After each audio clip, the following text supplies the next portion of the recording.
But are we Yes, please go ahead. Yes, you can right? start. Right. All right. In the interest of full disclosure, I might just start by informing all my fellow panelists that I am in fact COVID positive right now, so I'm attending from home. Uh, so I'll just be taking off the mask for the purpose of speaking. Otherwise, I have been putting it on all the time. Uh, so we'll have today we are going to speak about uh, initiative of ours which we called Dasa Sutras. Dasa Sutras, I'm sure most of you will identify, roughly translates into 10 commandments. Uh, Essentially, we've tried to uh, institute a new doctrine of operations for law enforcement. As we all know, that law enforcement is at the forefront of the fight against COVID, particularly in India. So our business as usual approach wouldn't have sufficed. So we tried to come up with a new way of being for the law enforcement agencies in the country, and our program has been appreciated, and it has been adopted statewide now. So the state of Andhra Pradesh, in fact, is now following the Dasa Sutra doctrine so far as the law enforcement operations are concerned. I'll have a small PPT which I'll quickly run through, and then we can have the questions.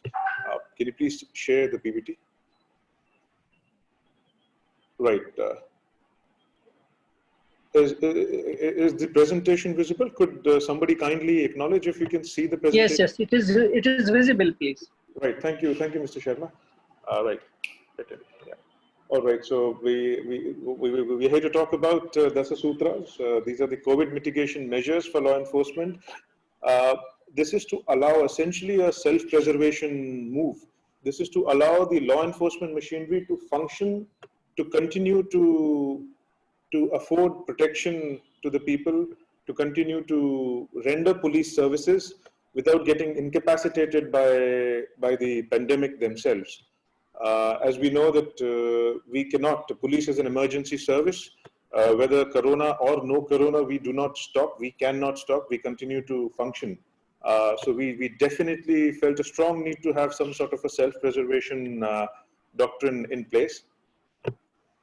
So essentially, the Dasa Sutras revolve around the 3 Ps, as we like to call them: personnel, premises, and processes. So this basically covers pretty much everything. So COVID safety for the personnel, COVID safety of the premises, and COVID safety of the processes that we have to do, the work that we do. So around these 3 pillars, we built up these 10 very, very simple doctrines. First one being compartmentalization of staff and segregation in time and space. So essentially, to avoid the police force from getting infected all at once from COVID, a simple thing to do was to segregate the policemen based on firstly certain age profiles and their comorbidities and their health profiles, and then to ensure that not all of them gather in time and in space at one location. I mean, normally police work by nature happens in groups. We attend to law and order situation in groups, we fall in groups, we go out and we do patrolling in groups. So it's a bit of a challenge. So we had to devise a shift system, we had to divide available staff into different sections, and we had to ensure that most of the duties could be done without gathering at one place. So basing on this principle, we applied this to specific situations, and we ensured that not everybody gathers at one time in one place. So that sort of became our operating mantra. You see that normally police people have to do everything in groups. So that was the challenge, and we tried overcoming that with this as the guiding principle. Then we also wanted to tap into the social capital. I mean, all of us, every Indian can relate to the fact that we do things best only when the entire family is involved and there is an impetus to do something domestically as well. So we involved the family members of the policemen. We started counseling the family members that these are the precautions you have to take. You have to measure your oxygen levels. You have to go to the hospital for checkups. We set up a hotline for the family members. Even police station SHOs, as you can see on your screen, they started counseling the family members through video conferencing to make them aware and conscious of precautions that have to be taken and the protocols that have to be followed. So when the policeman, he gets pressure from the SP on one side and from his wife on the other, that sort of ensures that the things that we are looking to implement, they will be done in the manner that we want them to be done. So tapping into this family member was something that was a good step, and that was also something that was replicated across, and it proved to be very effective. Then we also set up a dedicated police welfare COVID care center. So as you know, that COVID protocols are such that most of the cases do not require hospitalization. I mean, 85% of the cases can be treated at a COVID care center or even at home. So we thought that we should have a dedicated facility for the police. So we actually set up a COVID care center in our police training center in the district. And it runs like a proper COVID care center. It has doctors and nurses in 3 shifts. We have oxygen concentrators, medicines, food. Of course, being a police center, so we have the additional processes there as well. We do the morning yoga, we do the evening walk, we keep people engaged. So that has proved something very, very useful, because the recovery rate of police personnel who get affected with COVID is almost twice as fast as the general population. So here in the regular COVID care centers or hospitals, average recovery time is around 14 days, whereas in our police COVID care center, people are recovering in less than 7. So we believe that, we've been able to do something about it. These are some of the images from our own police welfare COVID care center. You can see the dispensary and the help desk and the morning routine we follow. It's a salubrious green surrounding, so people, even psychologically, they feel better. Otherwise, there is a tendency to get panicked as soon as you hear that you've got COVID. So we've been able to mitigate that and take care of that to some extent with this. Then another thing was restricted. Now we have to change the pattern of movement and pattern of interaction. I mean, COVID, the virus spreads from human to human. So essentially, we had to study the pattern of human interactions that occurs in a police station. So we decided that we had to regulate the access and movement in police station premises. So we set up small, somewhat aesthetic-looking barricades, barricading the main building off, not allowing general public to go there. We regulated entry and exit. We stopped the unregulated movement. It used to be a free for all. I mean, police station is a focal point for society in any mandal. Mandal being a small tehsil. Police station is a focal point. People keep coming and going. It's a free for all, and it should be, by right. But then, given the pandemic situation, we regulated the access and movement in police station premises so as to make sure that people don't come in and go as they wish. Also, we instituted mandatory protocols. We provisioned hand wash facilities. We provisioned foot operated sanitizer machines, so that even when those entries and exits are regulated, even then people follow sanitization protocols, and only then they enter, and then they have a chance to interact with the police, and the exposure should be safe. We also set up, now this was a very big undertaking, we actually built segregated receptions in all our police stations. So all our police station buildings are now essentially segregated, so to speak, quarantined. And we have a separate reception where the public who come and the petitioners, the complainants, we handle them separately now. So most of the police station staff, most of the police station premises has now been secured, and we've set up dedicated reception rooms and designated inquiry rooms and process rooms. So we have limited the public exposure of our premises to only about 10% of the total area. And this has really given confidence to the policemen as well that yes, we are being taken care and we are safe. And at the same time, this has ensured that the services which are provisioned to the public are not affected. The public also feel confident that, just because of COVID, I mean, because of COVID, it is true that pretty much all organizations have scaled down their provision of services, have reduced their functioning, but we have been able to maintain our functioning at the same level. In fact, to be honest, when we compare month to month FIRs, it has actually gone up. So even in the pandemic time, we have somehow been able to increase our service levels because of the measures that we were taken in this regard. As I said already, for investigation, inquiry, process work, designated rooms have been arranged. There is a glass partition there, so the recording of statements, the videography of processes, all of that is now being done in dedicated process rooms away from the main police station buildings, wherein all sanitary facilities are available. So for this we really involved all stakeholders.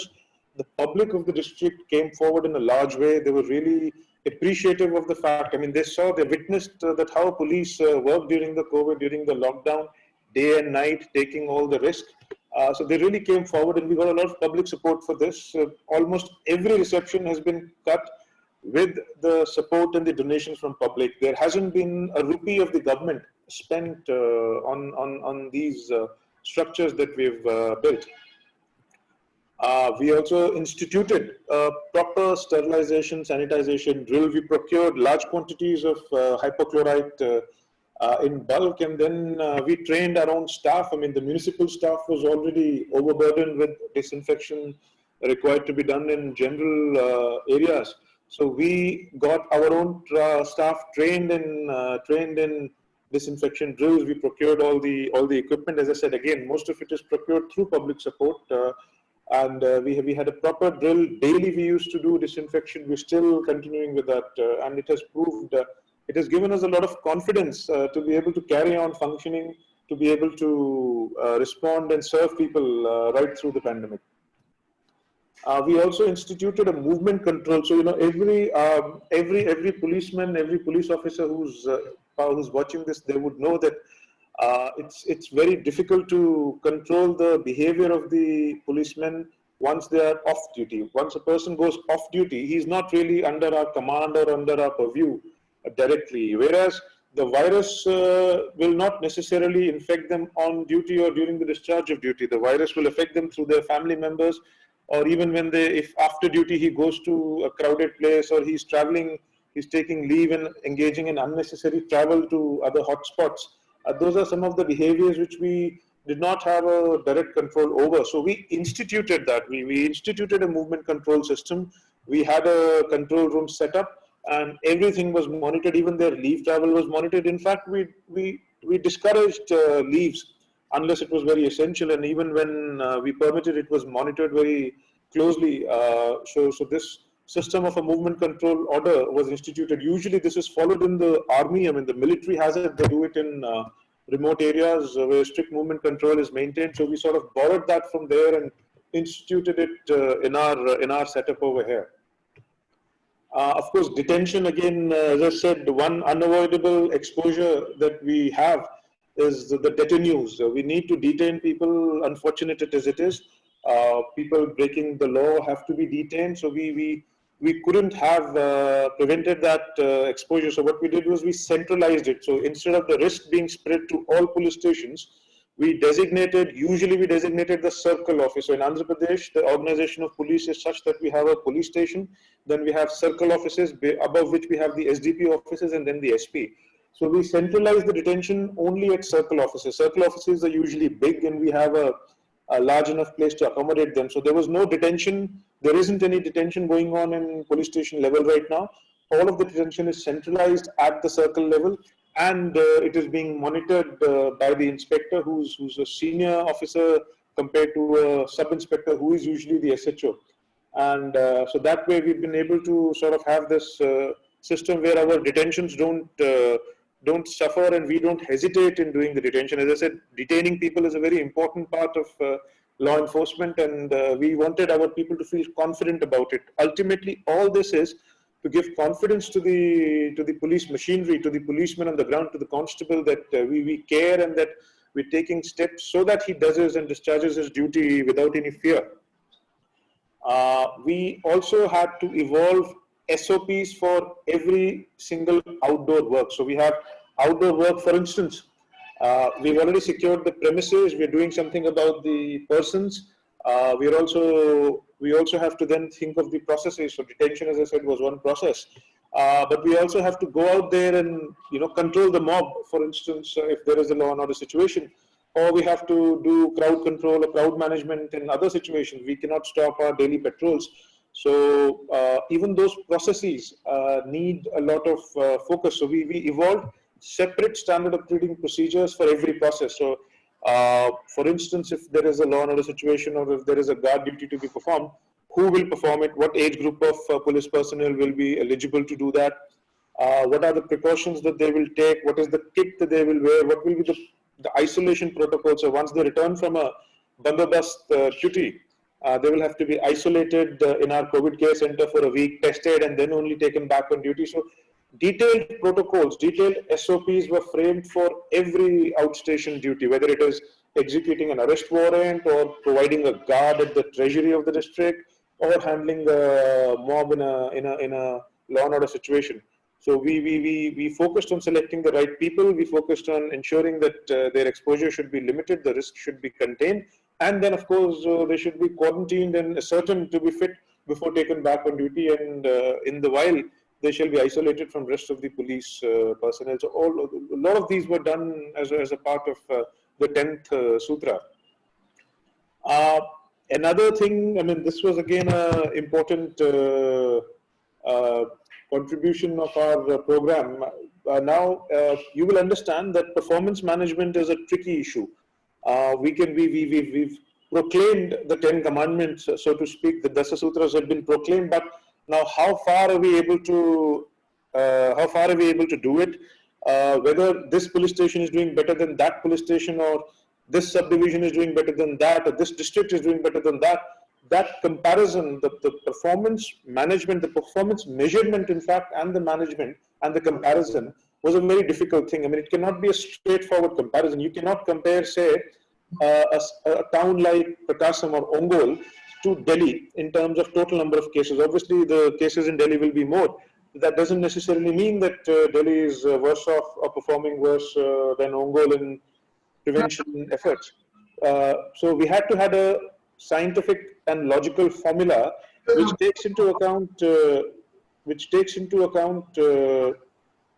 the uh, population of a place, which takes into account the spread of COVID in general in that area, and then it takes into account the number of policemen affected and takes into account the total strength of the police unit. So we had a very proper mathematical model prepared for this, wherein we calculated population statistics. We calculated the standard deviations. Based on that, a sigma score was arrived at, and then we had a prevention success score, P, a single number out of 100, which gave us a very good indication of what everybody is doing and how successfully they're doing that. So we could compare a rural police station with an urban police station. We could compare a small subdivision with a large subdivision. We could compare a district in south of Andhra Pradesh to a district in north of Andhra Pradesh. All became normalized and standardized on a homogeneous linear mathematical model. So this also, we worked very consciously and incorporated it as a part of the Dasa Sutras. And this sort of table, this is how we track the daily scores. This is how we were able to sort of quantify whether people are doing their prevention properly or not. And this has proved very useful, very objective. Otherwise, it's difficult to put a number to these things. So overall, this is what we were able to do. We very gratified that it was adopted statewide, and it was adopted statewide, and that it helped in ensuring a continuity of services being offered by the police at the same level as pre-pandemic. It gave a lot of confidence to the policemen, to their families, and ultimately we were able to adapt to the new reality of the pandemic, and the system was able to basically perform and show its resilience. So this has a lot of lessons there. I mean, we hope to continue to get better and better on this count. So this is what was done here. Thanks a lot. This is what I had to share. Thank you. Good. Thank you so much. Sharmaji, your question. Sir, you have done commendable job. In fact, we are very impressed about your Das Sutra. But are you able to communicate to other your fellow members in your state to adopt these 10 commandments? Sir, yes. There were two things there. So number one is we got it communicated through the right channel. The respected DGP and the Honorable CM, they appreciated this, and the communication came from there. So after that, we had widespread adoption, and most of our points have been adopted in other districts of AP. And today, as I said, I'm gratified to say that we overall this Andhra Pradesh Police as a whole, we have been able to institute COVID into our functioning, COVID precautions, COVID protocols into our functioning, and have been doing like that, sir. Thank you very much. Subodhji. Yeah, sorry, I was a little late in joining, but whatever I could hear from your presentation, it appeared to be very, your efforts seem to be very widespread, and you seem to have done the modeling, etc., which is of interest to me. Can you please explain a little bit of the sigma which you have used in the model? Yes, I'm really glad sir, that you asked that question. Yeah. And whether this applies to other policing systems or policing areas also. Yeah. Right, sir. Thank you for asking that question because normally that's the one point where people show least interest. I'm really happy that you asked that question. I mean, so sir, essentially what we have done is so we needed a mathematical model to model the performance in prevention. So now what we wanted was that somewhere we had to define what prevention success is. So what we did was we said that 100 is the perfect prevention and 0 is perfect failure. We wanted a system a function which travels from 100 to 0 based on from perfect prevention to perfect failure, complete failure. Because 100 is intuitive. 100 is intuitive, and 100 we all understand. We are all naturally adept at understanding things out of 100. So now the challenge was to convert the numbers coming from the field, which was the number of police persons getting affected, and the general COVID spread. We had to somehow make sense of it and compress it and put it on a function which travels from 100 to 0. So what we did was we decided that first and foremost, we have to take into account the general spread of COVID in that area. So for instance, in Prakasam district, we have a fair number of COVID cases. In our district, we have about 40,000, 45,000 COVID cases, whereas in a district called Krishna, we have only about 20,000. So that has to be factored in. I mean, the policemen on duty will get COVID from other persons from the general population. So in a place where there is very low infection in the general population, we have to take that into account compared to a place where there is very high prevalence in the general population. So what we did was we evolved a sigma score. So essentially, we took cases per lakh of population. So if I have say 100 cases and my population is 20 lakhs, so cases per lakhs become 5. So we took CPL, cases per lakh, of all the units, and then we calculated the standard deviation of this distribution. And then within one standard deviation on both the sides from the mean. So from the mean plus and minus one standard deviation, we defined it as moderate. Beyond a standard deviation, we defined it as high, and below the one standard deviation, we defined it as low. So essentially, we got a distribution of the cases per lakh, and based on the standard deviation from the mean on either side, we defined high, moderate, and low. So once we defined high, moderate, and low, then we factorized that high, moderate, and low into 1, 2, and 3. And this factor then decided how much of the score was deducted for every additional positive case which came in the police department. So for a unit, for a police district where there is low prevalence of COVID in the general population, every one additional case coming positive in the police department will deduct from your score of 100 to some extent.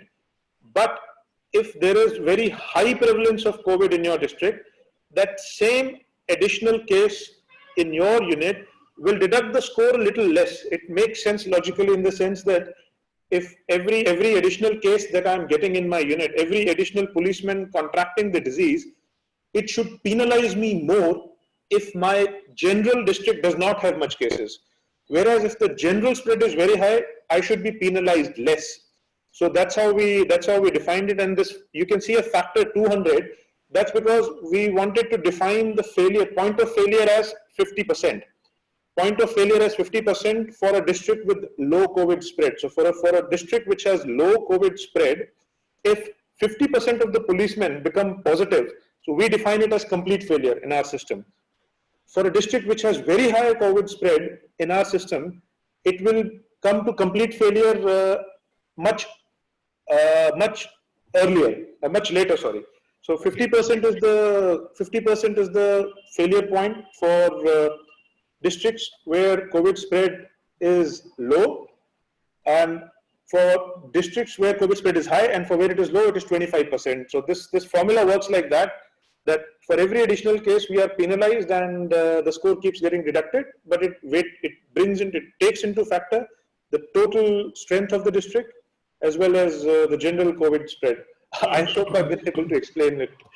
Okay. No, I mean, I've got some idea, and I am wondering that, you know, in some areas, the police personnel have been very badly affected. Yes. And in some other areas, they have not been as badly affected. So that probably, I mean, that has something to do with the way police is managed and the way they approach the, you know, policing functions. But I don't know whether this formula would apply universally to all such you know, instances or not, or whether this will apply to healthcare professionals also. It could, sir. It could. I try to go more detail. Yes. Yeah, separately. Yeah, please. Sure, sir. Sure, sir. I'll send you the paper we did on this. Yeah. So we can use it for healthcare workers as well. Any frontline staff, frontline department, we can do that. We did a little bit of testing here. It gave us comparable results. Okay. We'll be very happy to share more literature on this. We have a little bit more. I'll share the raw data and the Excel sheets we use to that classify. would be good. Yeah, that would be good. Thank you. All right, that was great. Very interesting, and you know, brought some calculations and mathematics into sociology and our way of handling the current situation, because analytics never go wrong. It always helps. May your efforts become even more deeper. Thank you very much. Thank you, Dr. Dhananjay. Shivam, we move on to the next presentation, please. Yeah, so I'd like to call Dr. Karthikeyan from Unna District Police for the project Police Response to COVID. I'd request Ms. Karthikeyan to present the project. Thank you so much.